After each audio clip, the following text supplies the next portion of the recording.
Alright, so next one is going to be 1-4, linear functions and slope. You see we have a lot of objectives here. We're going to try to bust this out in one video. Really, excuse me, the big reason for that is that this is nothing new. You guys have done all this in Algebra 1 and probably again in Algebra 2. Essentially what you're doing is just working with a slope formula, but then different forms of lines that you've seen and graphing them and how to create the equations from given information. So to start, our slope formula, nothing new for us, y2 minus y1 over x2 minus x1. It's just a matter of plugging in our points.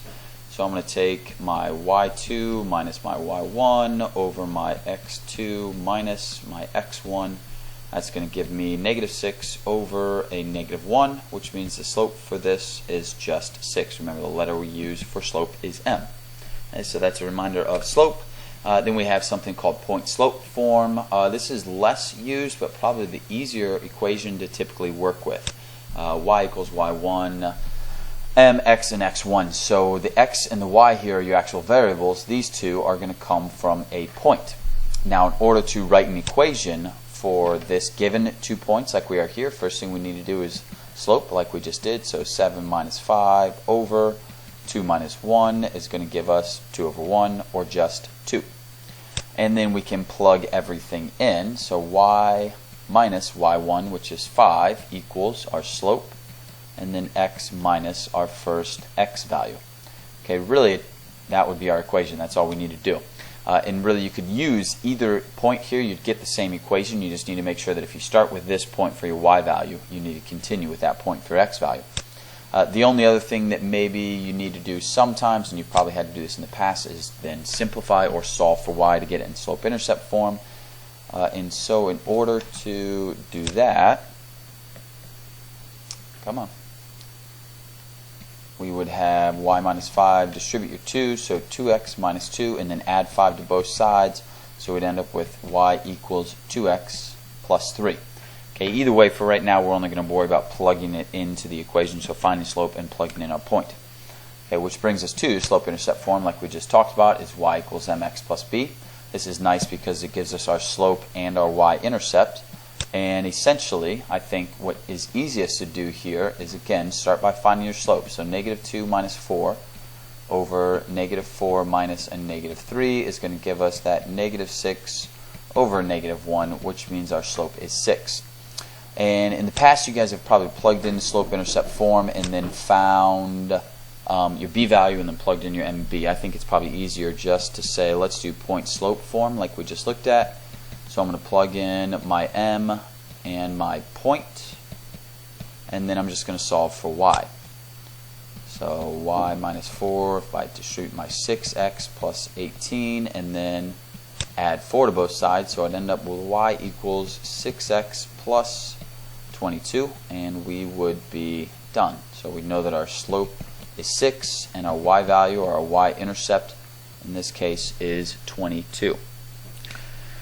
Okay, then we can talk about horizontal and vertical lines. So a horizontal line, I know we've talked about 100 times in the past, any line that moves only left and right. The slope of a horizontal line is always going to be 0, meaning we have no rise, we have just a run. So 0 over anything is just 0. And our equation is always going to be y equals some number, where, like I said, some number, b is just any real number. Okay, a vertical line then conversely only goes up and down. And our slope in this case is going to be undefined because we have rise, but we don't have a run, which means our run is 0, and anything divided by 0 is said to be undefined. And then finally, this is going to have the equation x equals some number. And in this case, we write a, but remember that a just means some number. Okay, general form of a line then is going to be ax plus by equals c. We can manipulate this then to solve for y, so we'd have it in slope-intercept form. That's what we do a lot of times. And finally, still not finally, but steps for graphing in general form, we find the y-intercept. You make your x 0, solve for y, and that's going to give you a y-intercept. The next one, then we can do the opposite. So you go back to your original equation. This will give you your y-intercept. You make y 0, solve for x.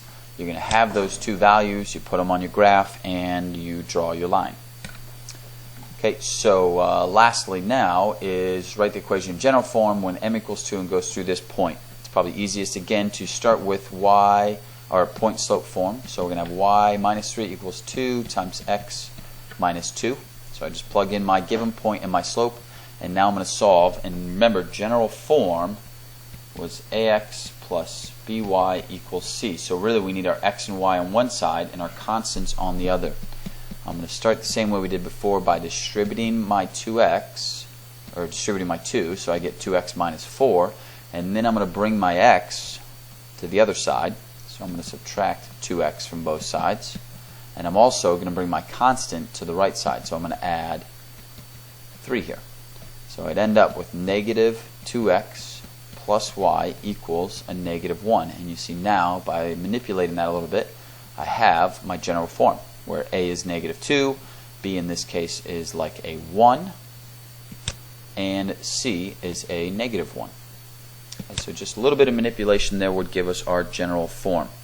Now making it one step more difficult is if you're not given your slope, you're given 2 points, so we need to start by finding slope. So negative 7 minus 5 over 4 minus a negative 2 is going to give us a negative 12 over 6, which tells us our slope is just negative 2. And again, plug it into point slope form. So y, we'll use our second point this time, minus 7 equals a negative 2, and then x minus 4, because remember we can use either point.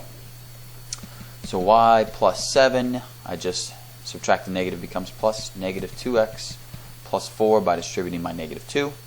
And if I take my negative 2x to this side, that's going to give me 2x plus y equals, and subtract 7 from both sides, negative 3. So that would be in general form again, 2x plus y equals negative 3.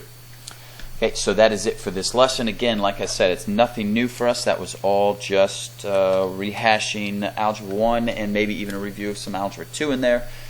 Essentially creating equations. I think point slope form is typically the easiest one to just plug everything back into and then manipulate it however you want to get either slope intercept form or the general form. Okay, we'll see you next session.